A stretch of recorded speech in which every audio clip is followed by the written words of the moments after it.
Hello everyone. What would you do if you won $1 million? Let's improve our conditional grammar in English so that you can pass your English test and speak with English speakers. All right, we're going to meet Luca. He is planning a trip to South America. I would love to go to South America. Now, I've never been to South America, so did you hear me? I said I would love to go to South America because it's in my imagination. I would love to go. Luca says, if I have enough time, I will go to Colombia. Luca says, if the plane can land in Santiago by the 10th of April, I will go to Patagonia, which is in Chile. So these are real situations. Just remember, these are real, very likely situations in the future. This is the condition, and the second clause after the comma is the likely result. Now, notice the difference now. If I had enough time, past simple, I would go to Mexico too. Luca says, if I had more money, I'd take an extra week off work so I could see more of South America. But Luca does not have more money and he does not have enough time. So these ones are different, had and would. This is the condition. Notice the comma. This is the result. In his imagination only. This is unlikely or impossible.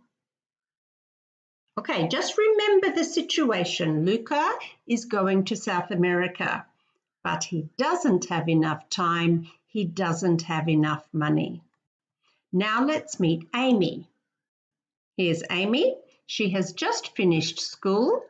She wants to go to Australia, but she's also applied to go to university. So Amy has some choices to make, but she really wants to go traveling. This is the real situation. Amy has $500 in her bank account. Here is the condition with if. If Amy's mum lends, present simple, her $5,000, comma, she will go on a gap year to Australia. If Amy goes to Australia with $5,000, comma, she will get her job in Australia to pay for the rest of her holiday. So similar to the first sentences with Luca, these are present simple and will. Real situations. Amy does not want to go to university immediately after school. Now, she got into Leeds University, but she wanted to go to Oxford. She didn't get into Oxford. So look at the condition clause now. It's not if she gets, it's if she got into Oxford, comma, she would stay in England and start her psychology degree. Also, the other reason she doesn't want to go to Leeds University is she doesn't have any friends in Leeds. So if Amy had friends in Leeds, she's imagining she might go to university there. So notice in the condition clause now we've got if and past simple. All right, now let's review the grammar. We met Luca going to South America. We met Amy, wants to go to Australia, got into the wrong university. Some of the sentences were present simple and will. Other sentences were past simple and would. So when we are speaking about situations that are real, in the future, and likely, we need first or real conditional. Can you remember that? First or real conditional.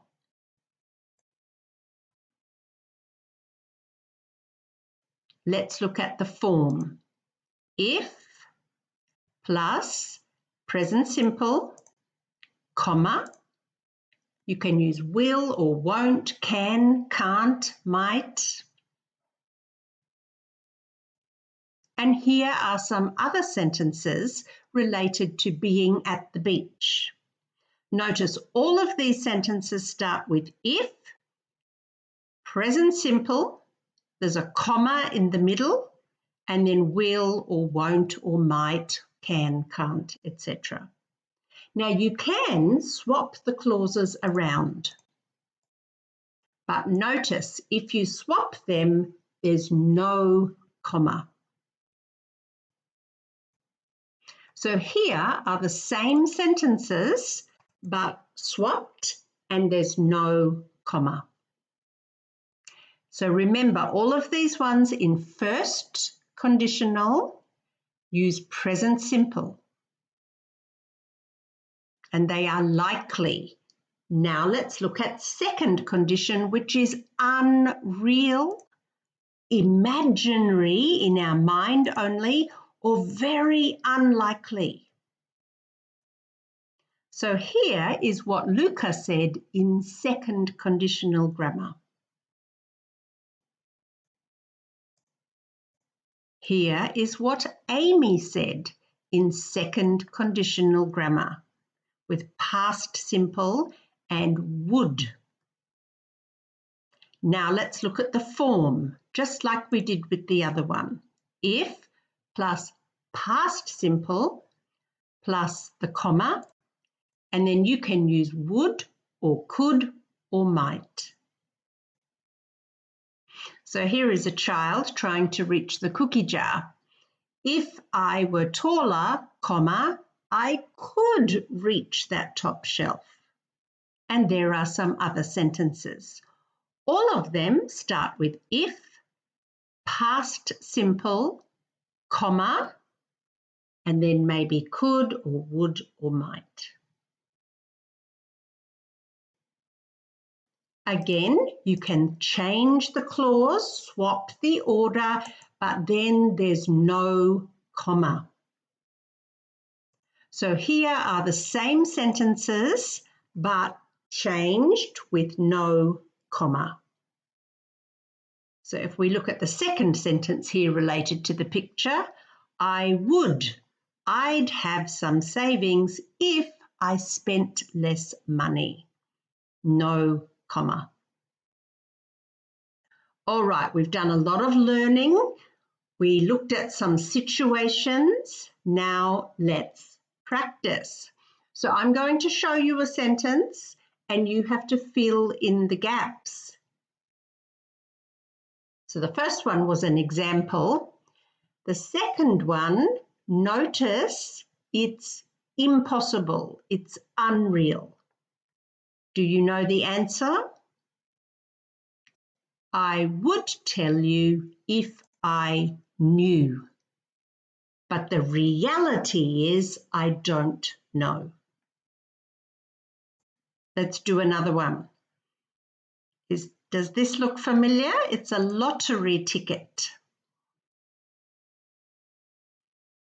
You can use the words do and win, and it's extremely unlikely to win $1 million.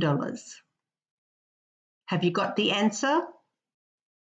What would you do if you won $1 million? It's not in the past. We just use past simple to mean in our imagination only. Come on, let's keep practicing. Now here is a real situation. The two students are studying together. If you help me, present simple, with my homework, I will help you with yours. Here is Mark's house. Which way to Mark's house if you a car? But she doesn't have a car. There's no car. So this is impossible or imagination only. The answer is, which way would you go to Mark's house if you had a car? Here's Emily. Emily's very upset. She just broke up with her boyfriend. Look at the clues in the comma. What do you think the answer is? This is a real situation for Emily. It's not in her imagination. Emily will get a new boyfriend if she gets over this one. Here is a useful table for you. You can take a screenshot if you like. Now, a couple of things to remember before I go. We often use the word were, not was, especially to give advice. For example, if I were you, I wouldn't marry him. Remember, you can change the clauses around. Sometimes you need the comma, sometimes no comma. And you don't always need if. Sometimes you can use when. Don't forget zero conditional. Zero conditional is easy. No will, no would. Just present simple, present simple. For facts, things that are always true. So we come to the end of this presentation of first, second conditional and a little bit of zero. Will I see you again? I hope so. So I'm Ruth from English Test Help. You can find me on Facebook, you can find me on WeChat, Pinterest and YouTube. I hope to see you soon.